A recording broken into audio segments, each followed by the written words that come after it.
The 1932 presidential election showed that Americans were clearly ready for change. The Great Depression had robbed people of work, food, and hope. Franklin Delano Roosevelt got elected and proposed a New Deal. This program was made to alleviate the problems of the Great Depression. Its three main focuses were relief of the needy, economic recovery, and financial reform. Right when FDR got in office, his administration launched a period of intense activity known as the 100-Day.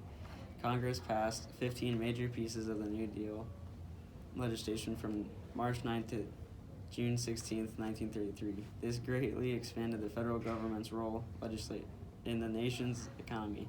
Roosevelt was able to claim Americans' fears and get banks reopened. Congress passed the Glass-Steagall Act in 1933.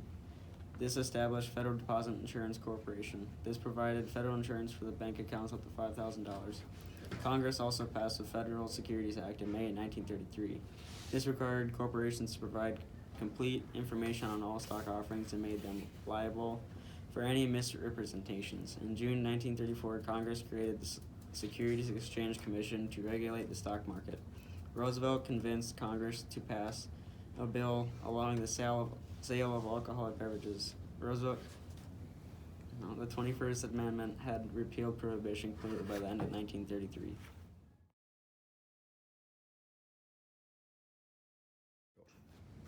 The Agricultural Adjustment Act would raise the prices of crops by paying farmers not to plant as much.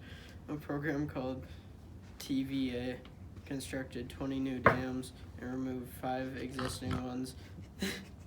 This created thousands of jobs and provided the region with many things. The Civilian Conservation Corps would put men aged 18 to 25 to work building roads, making parks, planting trees, and helped with soil erosion projects. The PWA was created as part of the NIRA.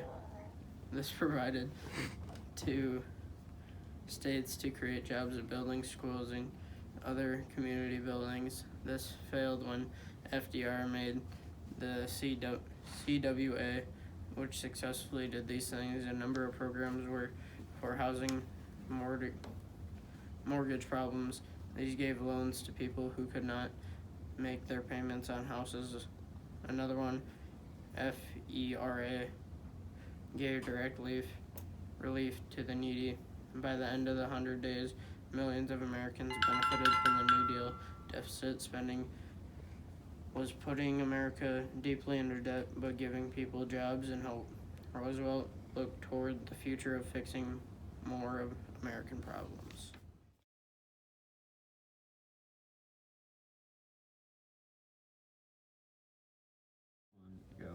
The Second New Deal assisted students, women, blacks, and natives. One of the largest programs was the Workers' Progress Administration. The program worked to create as many jobs as possible very quickly. The NYA was a program specifically provided jobs for young people.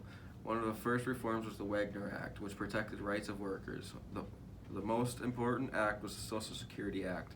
This gave insurance for old people, unemployed, and disabled families.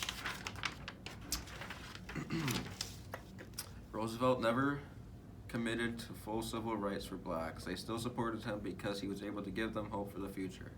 Natives were granted full citizenship of Indian affairs. As a result of the Wagner Act, the Union members enjoyed their new work conditions and increased bargaining power. FDR won in 1936 by having support from almost every race and religion. Comedies, musicals, love stories, and gangster films was what the public found extremely appealing. Movies weren't the only thing that was getting more popular. The radio was also.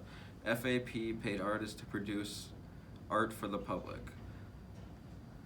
The New Deal reduced the suffering for many Americans. FDR hinted at a third New Deal to blow the Great Depression over completely. The president wasn't a fan of deficit spending, but the nation reached a deficit of about $54.5 billion in 1943.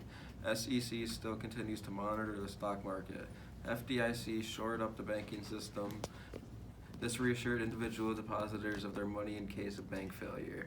NLRB continues to act as a mediator in labor disputes. The federal government assumes some responsibility for the social welfare of its citizens. The New Deal legislation set quotas on what production to prevent surpluses.